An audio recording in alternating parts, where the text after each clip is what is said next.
আমরা চেষ্টা করব ওই 100 মিটার দূর থেকে দেখার। মুখ্যমন্ত্রী আসেননি তো 3 দিন, মুখ্যমন্ত্রী আসেননি। এখানে মৃত্যু মিছিল আমাদের ধারণা 35-40 জন ফাইনালি সংখ্যা চলে যেতে পারে। এখনই তো 22-23 হয়ে গেছে, আরো প্রায় 20-র বেশি মিসিং ডায়েরি আছে। এবং প্রথম দিন থেকে আমরা আছি এখানে।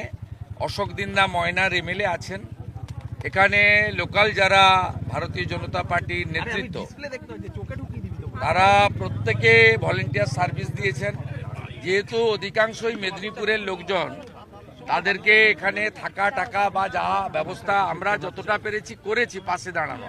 আমরা ক্রেডিট নিতে চাই না, কিন্তু দুর্ভাগ্য এটাই, এরা মমতা ব্যানার্জির ভোট ব্যাংক নয় বলে বা বিশেষ সম্প্রদায় নয় বলে মুখ্যমন্ত্রী তার রাজধর্ম পালন করেননি। মুখ্যমন্ত্রীর বাড়ি এখান থেকে 10 কিলোমিটারের মধ্যে, ওনার আসা উচিত ছিল। উনি রাজ্যের প্রশাসনিক কর্ত্রী, অ্যাডমিনিস্ট্রেটিভ চিফ। এবং আপনারা দেখেছেন ফিরহাদ হাকিম এসেছেন, তিনি পৌরমন্ত্রী এবং মেয়র। অরূপ বিশ্বাস এসেছেন, সুজিত বোস 32 ঘন্টা পরে এসেছেন, তৃণমূলের অন্যান্য কাউন্সিলররা এসেছেন, কাউকে বাধা দেয়নি। আমি কালকে দুর্গাপুর থেকে বলেছি যে আগামীকাল আমি 20 জন এমএলএ নিয়ে দূর থেকে কোনো প্রমাণ বা যা যা চলছে ইনভেস্টিগেশন অসুবিধা না করেই দূর থেকে একটু দেখবো। এটা কর্তব্য আমাদের, যেহেতু রাজ্যের শাসক দল তার কর্তব্য পালন করেনি, মুখ্যমন্ত্রী করেনি, এটা বিরোধী দলনেতা এবং বিরোধী দলের এমএলএদের কাজ। এটা তখনই রাত্রিবেলা এরা 163 এম্পোজ করেছে আমাদেরকে আটকানোর জন্য। এটা খুব দুর্ভাগ্যজনক।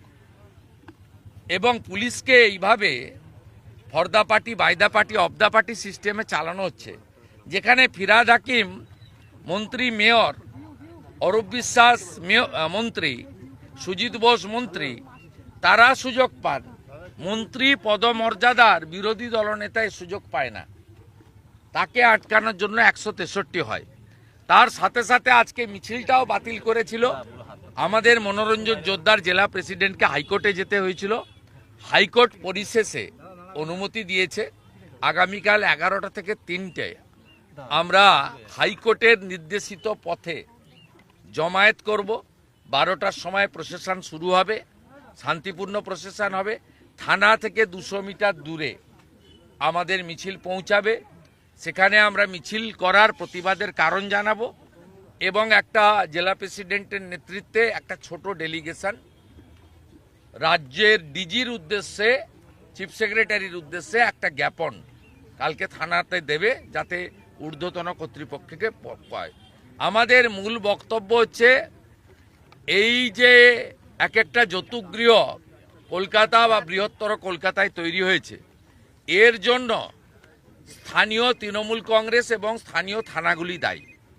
এখানে যে গোডাউনটা ভাড়া দেওয়া হয়েছে, 1.5 লক্ষ টাকা ভাড়া পান এবং তার মধ্যে 60,000 টাকা স্থানীয় বিধায়কের প্রতিনিধির হাতে এখানকার মালিক দিয়ে দেন প্রতি মাসে।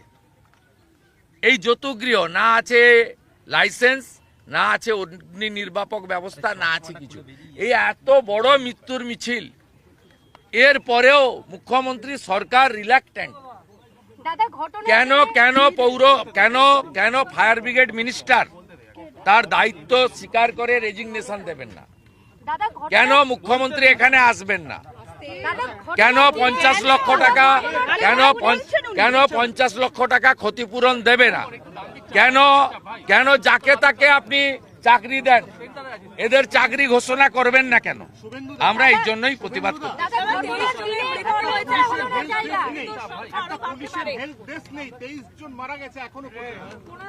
এই সংখ্যা অনেক লম্বা হবে, আমার বলতে অসুবিধা নেই। এত মিসিং ডায়েরি আছে, এর পরেও লম্বা হবে। পুলিশের জন্যই হয়েছে এই গোডাউনটা থেকে।